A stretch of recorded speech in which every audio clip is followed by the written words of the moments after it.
반갑습니다. 오늘은 열왕기상 8장 말씀을 함께 나누도록 할게요. 40절 말씀을 읽고 나누는 시작을 합니다. 우리 올람의 아들은 다 용감한 장사하여 활을 잘 쏘는 자라.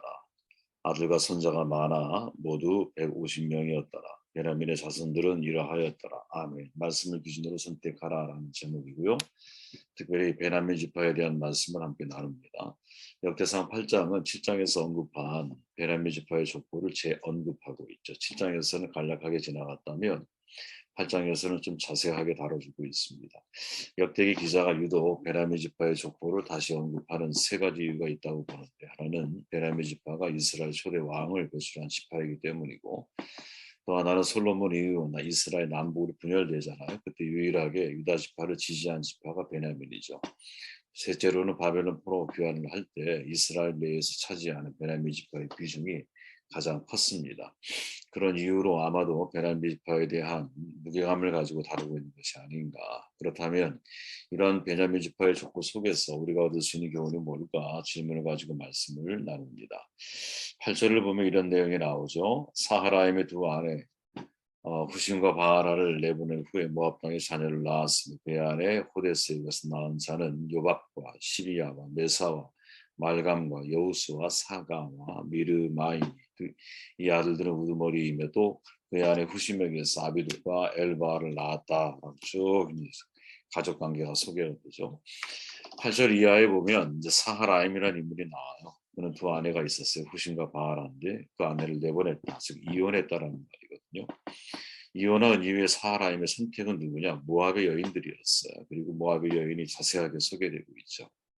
그들은 모두 족장이 되었고 그들은 모두 우두머리가 되었습니다. 중요한 것은 그것으로 끝이죠. 이걸 눈여겨봐야 되는 겁니다.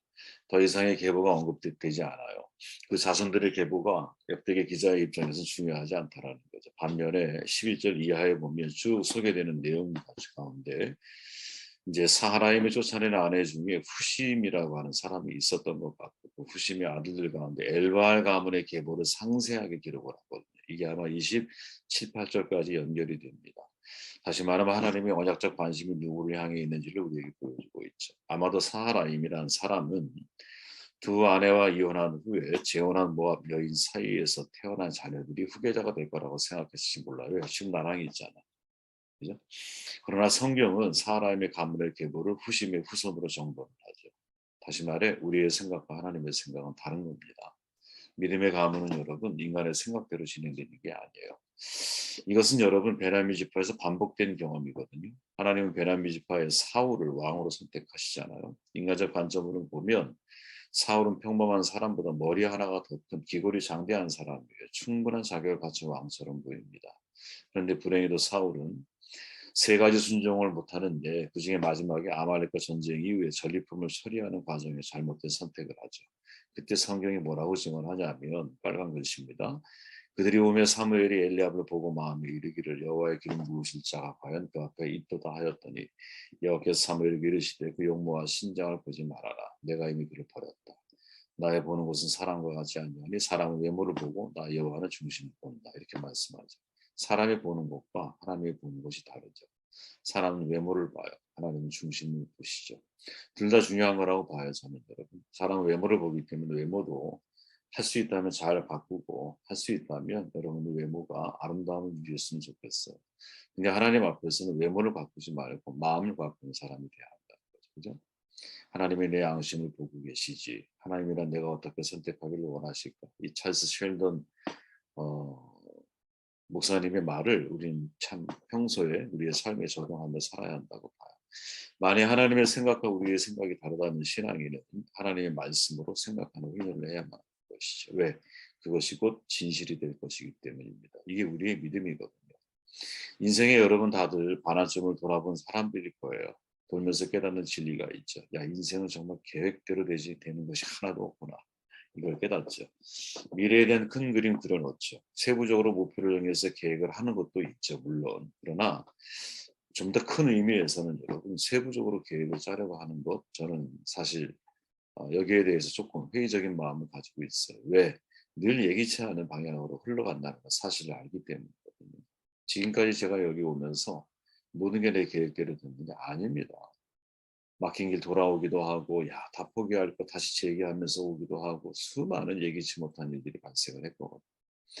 사라임은 죄응으로 통해서 태어난 후손들이 믿음의 계보가 될 거라고 생각을 했겠지만 왜? 자기가 거기에 당사자로서 있으니까.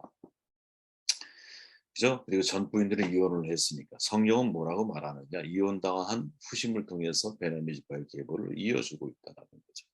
사울은 외모로 충분한 자격을 갖춘 왕이지만 중심으로는 결격 사회가 충분한 사람이었다라는 거죠. 베냐민 지파는 인생이 마음대로 되지 않는다라는 진실을 우리도 하여금 깨닫게 해야 돼요. 생각하게 만드는 거죠. 그럼 해결 방법이 뭐냐? 하나님 말씀으로 생각하는 훈련을 해야 한다는 거죠. 왜?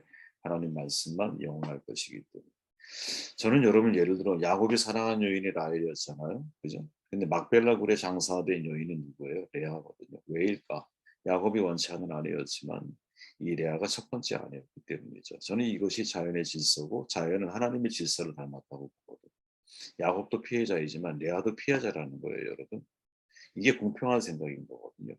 야곱도 피해자예요, 그렇죠? 레아도 피해자거든요. 공평이란 서로의 피해가 겹치는 지점에서 발생을 하는 거거든요. 그렇기에 내가 잘한 것만, 내가 옳은 것만 말하지 말고 내가 잘못하고 실수한 것도 같이 볼 수 있을 때 사실은 하나님의 말씀에 생각에 더 가깝게 우리가 다가가는 것이 아닌가 그런 생각을 확대 해석해서 좀 한번 해보게 되었습니다.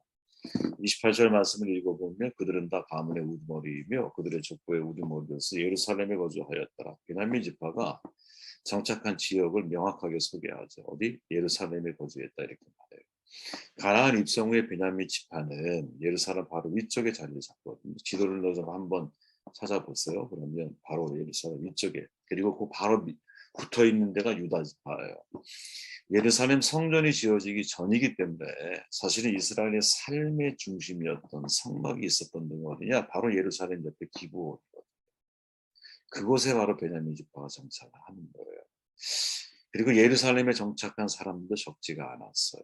그 베냐민 지파 가운데 첫 번째 임금이 나오게 된 건 이건 결코 우연이라고 생각할 수 없다고 봐야죠. 왜? 남북 왕국으로 나뉠 때 남쪽의 중심이 유다 지파였고 북쪽의 중심은 에브라임 지파였거든요. 에브라임 지파는 여러분 베냐민의 형 요셉의 두 아들 중에 하나예요. 에브라임과 므낫세잖아. 근데 요셉과 베냐민은 아주 둘이 형제잖아. 라헬에게서 얻은 두 아들이기 때문에 정말 특별한 관계였거든요. 그러니까 그런 관계를 생각한다면 베냐민 지파는 에브라임 지파의 편에 가담하는 것이 자연스럽다라는 거지. 그렇지 않습니까? 이게 자연스러운 거예요. 요셉과 베냐민의 관계, 베냐민의 두 아들과 베냐민 관계, 아니야. 요셉의 두 아들과 베냐민의 관계 같이 뭉치는 게 자연스럽잖아. 그죠? 서로가 더 가까운 형제 관계이기 때문에. 하지만 베냐민 지파는 유다 지파에 가담을 해요. 왜? 머물 장소를 선택하는 것 이게 매우 그들이 가지고 있는 신앙적인 기준이라는 사실을 우리 제시해주고 있죠. 네. 그들은 지금 인간적인 관점으로 자기의 미래를 결정하지 않아. 그럼 베냐민 지파가 지금 초점을 맞추고 있는 것은 뭐냐? 예루살렘에 거주하겠다라는 이 메시지가 우리에게 전하는 중요한 교훈이 있죠. 그가 머물고 있는 자리가 베냐민 지파가 선택하고 머물고 있는 바로 그 자리가 그의 존재 혹은 그의 정체성 혹은 그의 신앙관을 우리에게 보여주고 있는 거죠. 시편 1편에 시편 1편 복 있는 사람에 관한 시잖아요. 이 시를 곡 씹을수록 여러분 고민하게 만드는 몇 가지 단어와 구절들이 있거든요. 제가 읽어드리면 복이 있는 사람은 악인들의 길을 따르지 아니하며 죄인들의 길에 서지 아니하며 오만한 자들의 자리에 앉지 아니하며 오직 여호와의 율법을 즐거워하여 그의 율법을 주야로 묵상하는도다. 꽤 길 자리죠, 그죠? 악인들의 길, 죄인들의 길, 오만한 자의 자리. 오만한 자의 자리의 중요성이죠, 여러분. 내가 오만한 자의 자리에 앉을 것이냐, 아니면 겸손한 자의 자리에 앉을 것이냐. 그 사람의 자리가 그 사람의 존재됨을 알려주거든요. 그런 점에서 신앙인의 자리는 저는 거룩한 자리여야 한다고 보거든요. 삶에서 느끼는 어색함이 뭐냐? 자기가 제자리에 앉아 있지 않을 때가 어색한 거거든요. 왕자와 거지 이야기 잘 아시잖아요. 품위 있는 왕자가 거지 행사를 하는 것 이거 어색하거든요. 그죠? 거지가 왕자 행세를 하는 것 이거 되게 어색하고 그러니까 옥새로다가 포도를 까먹고 있는 거죠. 옥새의 사용 용도를 몰라. 사람은 저마다 서야 할 곳, 다녀야 할 길, 앉아야 할 자리가 있다고 봐요. 가정, 직장, 사회에서 다 마찬가지죠. 예수 믿는 우리들이, 그죠? 예수 믿는 우리들이 앉아야 할 자리가 있거든요. 근데 그 자리에 앉지 않으면 어색해. 여러분도 아시죠? 여러분의 마음을 불편하고 어색하게 만드는 자리가 있어요. 어떤 자리라고 봅니까? 그건 정말 세상적인 이야기들이 난무하는 자리거든요. 네. 하나님에 대해서 전혀 관심이 없는 자리. 저는 이상하게 여러분, 그런 자리 가면 그렇게 불편해요. 아주 불편해요. 그 자리가 어색해지는 거죠. 나도 어색, 그 사람도 어색하고. 두 번 가고 싶지가 않은 거죠. 가봤자 나에게 의미가 없는 시간이고, 모든 대화가 시간을 낭비하는 것처럼 느껴지네. 근데 어떤 자리가 사실은 편하나요? 하나님에 관하여 이야기하는 자리가 되게 편하죠. 그렇게 이제 우리가 그쪽으로만 익숙해서 살라는 얘기가 아니라 우리가 살아야 할 세상은 반드시 어색함이 있지만, 근데 그 자리를 어떻게 하나님을 향한 교제의 자리로 바꿔 나아갈 수 있는 에너지와 힘이 우리 가운데 있어야 되는 게 아니겠는가. 베냐민 지파에서 이스라엘 초대 왕이 선출되고 베냐민 지파가 유일하게 남유다에 속할 수 있었던 이유가 뭐냐? 예루살렘 곁, 유다 지파 곁, 여기에 머물렀기 때문이라고 말한다면 이게 틀린 말일까? 저는 이 가능성이 있다고 보는 거거든요. 예루살렘 성전이 지어지기 전까지 곁에 있던 기브온 산당에 모세의 성막이 머물러 있음을 감안할 때 베냐민 지파가 선택한 이 장소는 하나님이 머무는 장소입니다. 하나님 말씀이 머물러 있는 장소인 거죠. 영적인 시각으로 좀 알레고리하게 해석해 보는 거예요. 그죠? 성막이 그곳에 머물러 있었는데 그곳에 베냐민 지파가 머물러 있었다. 장소를 거기에 뒀다라고 하는 것은 말씀 곁에 머물러 있는 것이 아니겠나? 이렇게 확대 해석도 가능하지 않을까 해보는 거죠. 마태복음 9장에 보면 바리새인이 예수님을 향해 말하잖아요. 바리새파 사람들이 이것을 보고 예수에게 제자에게 말하였다. 어찌하여 당신네 선생은 세리와 죄인과 어울려 음식을 드시오? 이렇게 말하죠. 예수가 죄인과 함께 식사하고 있음을 비판하는 거거든요. 바리새인들은 죄인의 자리에 머문 예수를 비판하지만 저는 여기에서 이건 익숙한 해석이고 다른 관점에서 이 말씀을 한번 접근해 보면 예수께서 머무시는 자리가 어디일까요? 내가 죄인이라는 사실을 아는 사람 곁인 거죠. 건강한 사람에게 의견이 필요 없는 거야. 다시 말해 내가 병들었구나. 내가 병든 사람이구나. 내가 한계가 있는 사람이구나. 그중에 가장 큰 의의 한계가 있는 사람이구나. 누가 나를 이 죄의 곤고한 늪에서 나를 건져낼 수 있으랴. 이런 사람에게 의원이신 예수 그리스도의 십자가가 필요한 거지. 그리고 그런 사람에게 주님은 찾아가셔서 머물러 주시는 거죠. 이 머무름의 쌍방관계, 이게 굉장히 우리에게 중요하게 한번 생각해 봐야 할 도전이 아니겠는가 생각을 해보게 되었어요. 33절을 읽고 정돈해 볼게요. 넬은 깃을 낳고 깃은 사울을 낳고 사울은 요나단과 말기수와 쭉 이렇게 나왔다라고 말하죠. 자, 마지막 질문은 그런 거예요. 유다 지파와 가장 가까이 있었던 시므온 지파도 북이스라엘이 합류를 하거든요. 근데 베냐민 지파는 끝까지 남아요. 숫자로 나눠보면 10대 1이야. 유다를 빼면, 유다는 원래 정통성 있는 지파니까 빼면 10대 1인 거예요. 그죠? 그러니까 압도적인 숫자로 북이스라엘이 우위를 점하고 있는데 베냐민은 남유다를 지켜.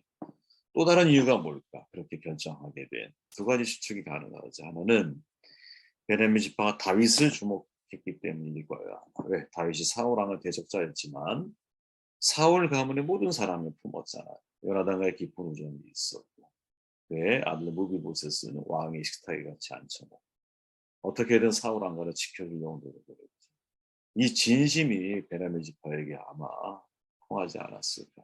처음에는 투쟁할 때도 있었어요. 하지만 시간이 지나면서 다윗이 신뢰하게 되는 거죠. 둘째는 뭘까? 신학자들이 얘기하는 거죠. 베냐민 지파의 거룩한 자존심 때문이라는 거죠. 왜? 본인들도 왕가의 후손들이잖아. 물론 왕이 사울 왕으로 끝났어요. 왕가는 아니야. 하지만 어쨌든 왕을 배출하는 가문이잖아요. 그리고 요나단을 통해 알았겠죠. 무엇을. 야, 왕이 이제 사실은 인간적으로 놓고 볼 때는 요나단 내가 왕이 돼야 하지만 하나님은 언약이 누구에게? 다윗에게 갔어. 이것을 몰랐을까요? 알았을 거라는 거예요. 그렇게 사실은 베냐민이 이제 첫 번째 이유, 그죠? 다윗에 대한 열린 마음, 이것도 중요하지만 또 하나는 무엇? 요나단을 통해 들었을 하나님의 언약이 누구에게? 다윗에게 넘어갔을 거라는 것을 인정하고 수용하기 때문에 왜냐하면 이 번역에 남아있는 거죠. 다시 말하면 말씀을 기준으로 선택을 하는 거죠. 인간적인 관계? 아니에요. 자기들의 기분? 이것도 아니에요. 왕족의 지파답게 하나님의 약속이 연결되어져 있는 다윗, 그 유다에 함께 동참하게 되는 것을 우리에게 보여주고 있죠. 저는 모든 인간관계는 여러분 언제고 정벌할 때가 없고, 물론 죽을 때까지 함께 정말 동행하며 살아가는 사람도 있겠죠. 그러나 정상적이라면 내가 종말을 맞든 아니면 상대편이 종말을 맞든, 혹은 모든 관계 속에서도 우리가 그렇게 사랑하는 자식도 결국 떠나보내야 할 때가 있잖아요. 그렇죠? 또 그렇게 고귀한 우리의 부모님도 우리보다 앞서 가셔야 될 때도 있는 거예요. 사별이든 뭐 이별이든 잠깐 우리는 관계를 정돈할 때가 분명히 올 거거든요. 그런데 이때마다 우리가 생각해 봐야 할 것은 뭐냐면 그 관계 정돈의 시기에 내가 하나님보다 위에 있는 것들이 있는가, 이걸 한번 돌아봐야 하는 것이죠. 하나님의 관계보다 앞서 있는 것들을 정리하는 순간을 만나게 되거든요. 하나님보다 가족을 더 사랑하면 안 될 것이고, 하나님보다 나의 스펙이나 나의 커리어를 더 주장하면 안 될 것이고, 하나님보다 인간적인 의리를 더 앞세우면 안 될 것이고, 하나님보다 현실적인 인맥을 의지하면 또 안 될 거예요. 왜? 그것은 결국 우상으로 흘러가기 때문에.